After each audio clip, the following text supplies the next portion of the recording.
नमस्ते। साल 2014 के बाद भारतीय जनता पार्टी नरेंद्र मोदी के नेतृत्व में लगातार विस्तार कर रही है। एक समय तक भाजपा को लोग अछूत मानते थे। वो भाजपा आज देश के 21 राज्य और केंद्र शासित प्रदेश अगर हम मिला लें तो वहां वो सत्ता में है। कई जगहों पर एनडीए के रूप में है और कई जगहों पे अपने दम पे वो सत्ता चला रही है।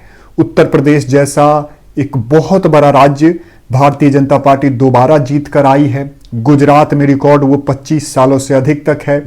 बिहार में वो लगातार नीतीश कुमार के नेतृत्व में सरकार चला रहे हैं। इसके अलावा भी अगर आप नॉर्थ ईस्ट में देखें तो जहां भाजपा का कोई नामो निशान नहीं था वहां पे भी भाजपा रूल कर रही है।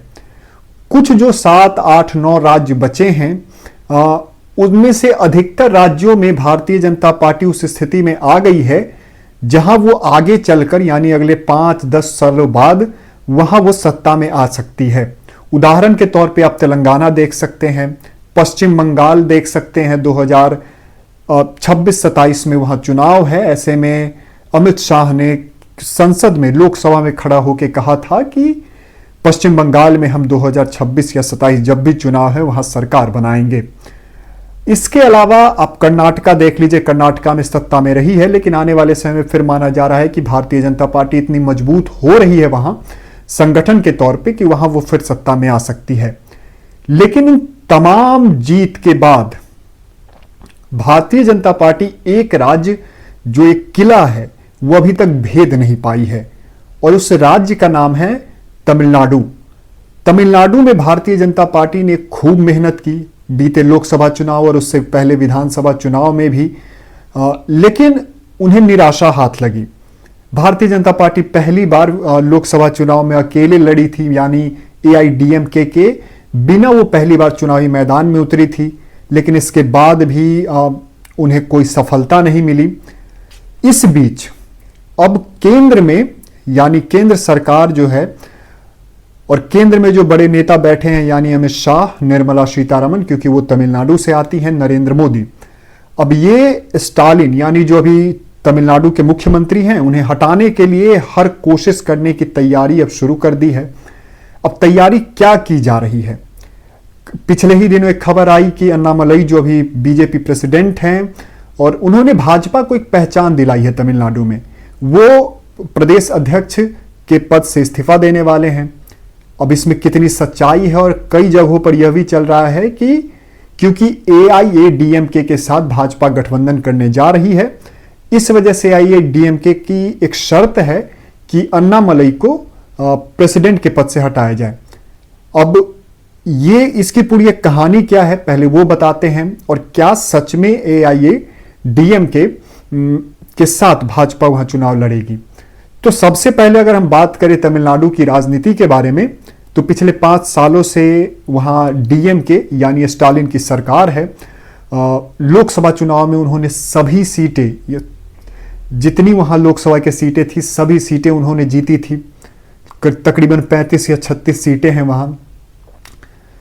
कांग्रेस उनके साथ चुनाव लड़ती है और तमिलनाडु का गढ़ भाजपा इसलिए अभी तक भेद नहीं पाई है क्योंकि वहां द्रविडियन पॉलिटिक्स चलता है।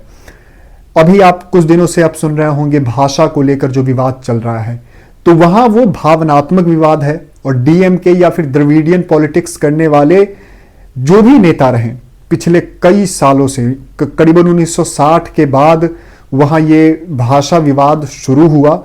हिंदी बनाम तमिल करके एक प्रोपेगेंडा बनाना शुरू हुआ कि जो नॉर्थ है यानी जो भी केंद्र में जिसकी सरकार रही उन्होंने हमेशा तमिलनाडु पर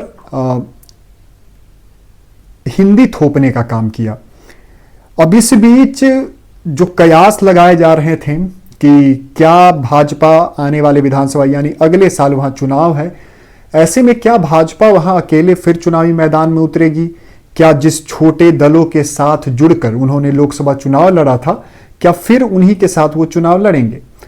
अब इसका जो अभी जो खबर आ रही है, क्योंकि ये खबरें ज्यादा अभी पब्लिक नहीं हुई है, ये अंदर खाने बातें चल रही हैं कि भाजपा फिर एक बार एआईएडीएमके के साथ सरकार वो पार्टी गठबंधन करेगी और दोनों साथ में चुनाव लड़ेंगे। हम लोग जानते हैं कि पहले जब जयललिता इनकी मुख्यमंत्री हुआ करती थी तमिलनाडु की, तब भाजपा और एआईएडीएमके साथ में मिलकर चुनाव लड़ते थे और वहां दोनों के गठबंधन की सरकार बनती थी। तो दिल्ली में पिछले दिनों निर्मला सीतारमण से अन्नामलई मिले हैं, फिर उन्होंने अमित शाह से मुलाकात की है और अमित शाह से एआईएडीएमके के कद्दावर नेता सेंगोटियन, जो पूर्व में राज्य में मंत्री रह चुके हैं, इस वक्त एआईएडीएमके के एक बड़े नेता के तौर पे जाने जाते हैं। और माना जाता था कि जब जयललिता की मृत्यु हुई तो यह माना जा रहा था कि अब सेंगोटियन ही वहां के मुख्यमंत्री बनेंगे, लेकिन वहां पार्टी में टूट हुई, पनीर सेल्वम आए और भी पलानीस्वामी आए और उन्होंने फिर सेंगोटियन को साइडलाइन कर दिया और फिर अब खुद ही श्रीकला थी, हालांकि वो अब एक्टिव राजनीति में उतना दिखती नहीं है, तो ये लोग आ गए और सेंगोटियन को अलग कर दिया गया। तो माना जा रहा है कि एआईएडीएम के साथ भाजपा गठबंधन करने वाली है। पलानीस्वामी जो हैं, जो एआईएडीएमके के अभी कर्ता धर्ता हैं, उन्होंने भी अमित शाह से मुलाकात की है, लेकिन इन सब ने एक शर्त रखी कि अन्नामलई को पहले आपको प्रेसिडेंट के पद से हटाना पड़ेगा। इसका एक कारण यह है कि अन्नामलई ने पिछले 2-3 सालों में, जब से एआईएडीएमके के साथ भाजपा हटी है, तब से लेकर अब तक अन्नामलई लगातार और बहुत तीखे स्वर में एआईएडीएमके और डीएमके पर हमला कर रहे हैं। इसका कारण यह है कि दोनों द्रविड़ पॉलिटिक्स कर रहे हैं, अन्नामलई राष्ट्रवादी पॉलिटिक्स कर रहे हैं और वो विवाद को थामने की कोशिश करते हैं, जबकि आप डीएमके का भी आगे हम जिक्र करेंगे कि कैसे वो पूरा पर्सपेक्टिव जो है वो बदलना चाह रही है चुनाव से पहले। तो एआईएडीएमके साथ में लड़कर चुनाव लड़ेंगे। अब अन्नामलई को क्या बाहर करेगी बीजेपी, क्योंकि ये इतना आसान नहीं है कि अन्नामलई को बीजेपी बाहर कर पाए, क्योंकि अन्नामलई जब से तमिलनाडु में आए हैं, जब से उन्होंने प्रेसिडेंट का पदभार संभाला है, उन्होंने भाजपा को हर गली तक पहुंचाने में एक बड़ी भूमिका निभाई है। ऐसे में क्योंकि भाजपा सन 2000 के बाद तमिलनाडु में उनके पास ऐसा चेहरा अब तक कोई नहीं आया था जो पूरे तमिलनाडु में फेमस हो, उन्हें सब जानता हो, उनके साथ सब फोटो खिंचवाने की कोशिश करता हो, क्योंकि तमिलनाडु में भाजपा करीब अछूत जैसी बन गई थी करीब 20-22 सालों तक। लेकिन अन्नामलई के आने के बाद वो पूरा पर्सपेक्टिव चेंज हुआ है और ऐसे में अगर अन्नामलई को पार्टी से बाहर किया जाता है या निष्क्रिय करने की कोशिश की जाती है, तो यह तय है कि जो उनके सपोर्टर हैं, जो उनके वजह से भारतीय जनता पार्टी में जुड़े हैं और वो एक बहुत बड़ा वर्ग है, तो अगर ऐसा होता है तो उन सपोर्टरों से ही भारतीय जनता पार्टी को हाथ धोना पड़ेगा। ऐसा माना जा रहा है कि अन्नामलई को केंद्र में कोई बड़ी पोजीशन देने की कोशिश की जा रही है, वहां उन्हें सेट किया जाएगा, उन्हें तमिलनाडु की राजनीति में डायरेक्ट इंटरफेयर करने से रोका जाएगा। जो एआईएडीएमके का उनका जो कहना है कि उन्हें प्रेसिडेंट के पद से हटाया जाए, वो एक तरह से माना जाएगा। और अन्नामलई अभी कुछ दिनों बाद उन्होंने घोषणा कर दी है कि वो प्रेसिडेंट के पद से इस्तीफा देंगे। तो ऐसे में बात ये उठ रहा है कि आखिर जो तमिलनाडु की राजनीति है और अगले साल 2026 में वहां चुनाव होना है, ऐसे में भारतीय जनता पार्टी यह तय कर चुकी है कि किसी भी हालत में जो स्टालिन है उन्हें हराना है। तमिलनाडु में इस वक्त भ्रष्टाचार भी बहुत बड़ा मुद्दा बना हुआ है। सरकारी भ्रष्टाचार और जो एक परिवारवाद वहां चल रहा है, स्टालिन के बाद वो अपने बेटे को आगे बढ़ा रहे हैं और जो पूरा डीएमके का एक पूरा परिवार है जो पूरे हर इंडस्ट्री पे वहां रूल कर रहा है, उसके खिलाफ लोगों में नाराजगी है और इसी से भटकाने के लिए लगातार स्टालिन भाषा विवाद को तूल दे रहे हैं, हिंदी बनाम तमिल ला रहे हैं। इसके अलावा आपने देखा होगा डिलिमिटेशन के बारे में वो लगातार बात कर रहे हैं कि इससे लोगों को भावनात्मक तौर पे भड़काया जाए और जो मुख्य मुद्दे हैं तमिलनाडु के उससे उन्हें दूर रखा जाए।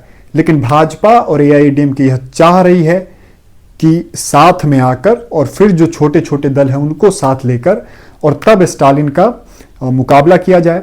और यह तय है कि अगर एआईएडीएमके और बीजेपी साथ आती है और यह भी तय है कि अन्नामलई को अब तमिलनाडु की पॉलिटिक्स से बाहर नहीं कर सकते हैं। भले ही प्रेसिडेंट उन्हें नहीं बनाया जाएगा, प्रेसिडेंट के पद से उन्हें हटा दिया जाएगा, लेकिन उन्हें पार्टी में ऐसा पद दिया जाएगा और तमिलनाडु का पूरा जो प्रदेश भर का कार्य है वो उन्हें सौंपा जाएगा। यह भी लगभग खबर तय है। तो स्टालिन भी इसीलिए डरे हुए हैं, और जो विजय हैं, थलापति विजय, जो अभी अपनी पार्टी उन्होंने बनाई है, प्रशांत किशोर उसमें गए हुए थे, उसके साथ भी भाजपा के गठबंधन की बात चल रही है। लेकिन भाजपा मानती है कि विजय को डायरेक्ट अगर साथ ले लेते हैं तो विजय मूल रूप से अगर वोट काटेंगे तो वो डीएमके का काटेंगे, क्योंकि मुस्लिम वोट है और जो एकदम कट्टर द्रविडियन है, जो पेरियार समर्थक हैं, वही डीएम के साथ है। और विजय जो है उसी पॉलिटिक्स और उसी विचारधारा को लेकर सामने आए हैं। तो बीजेपी यह सोच रही है कि विजय को गठबंधन में न लिया जाए। लेकिन आपको उदाहरण के तौर पे हम समझा रहे हैं, जैसे बिहार में चिराग पासवान 2020 के विधानसभा चुनाव में भाजपा के साथ गठबंधन में नहीं थी, लेकिन उन्होंने वहां कैंडिडेट उतारा जहां जहां नीतीश कुमार के कैंडिडेट खड़े थे। नीतीश कुमार 40 पे अटक गए और भाजपा की 70 से अधिक सीटें आ गई। भले ही चिराग पासवान को कुछ न मिला हो, लेकिन बाद में फिर चिराग पासवान को गठबंधन में वापस ले लिया गया। ठीक इसी प्रारूप पे कहीं ना कहीं भाजपा वहां काम करने वाली है। विजय को डायरेक्ट अपने साथ न लेके वो किसी न किसी तरह उन्हें डीएमके के साथ उनकी सीधी टक्कर करवाने की कोशिश में भाजपा लगी हुई है। विजय का भी ये कहना है कि हम गठबंधन के लिए ओपन है, हमसे कोई भी गठबंधन कर सकता है। बात रही जहां तक एआईडीएमके की, तो आने वाले कुछ समय में, मतलब हो सकता है कि अगले 1-2 हफ्तों में दोनों के बीच गठबंधन की घोषणा हो जाए। लेकिन उससे पहले अन्नामलई को एक ऐसा पद दिया जाएगा सेंट्रल में। कई लोगों का कहना है उन्हें मिनिस्टर भी बनाया जा सकता है, कई लोगों का कहना है कि उन्हें राज्यसभा भेजकर और फिर मिनिस्टर बना के और फिर तमिलनाडु के पॉलिटिक्स में उन्हें सक्रिय रखा जा सकता है। हालांकि इन सब चीज़ों की अभी तक कोई भी सुगबुगाहट नहीं दिख रही है। ऐसे में एक बात तय है कि अगर दोनों पार्टियां और जो छोटी छोटी पार्टियां हैं तमिलनाडु की वो साथ लड़ती है, विजय की पार्टी एक तरफ लड़ती है और एक साथ डीएमके और कांग्रेस साथ लड़ती है, तो फिर स्टालिन की मुश्किलें इस बार बढ़ने वाली हैं। इस पूरे मुद्दे पर आपका क्या सोचना है हमें ज़रूर बताइएगा। अगर आपने अभी तक चैनल को सब्सक्राइब नहीं किया है तो ज़रूर कीजिएगा और कमेंट और लाइक ज़रूर कर दीजिएगा। बहुत बहुत धन्यवाद।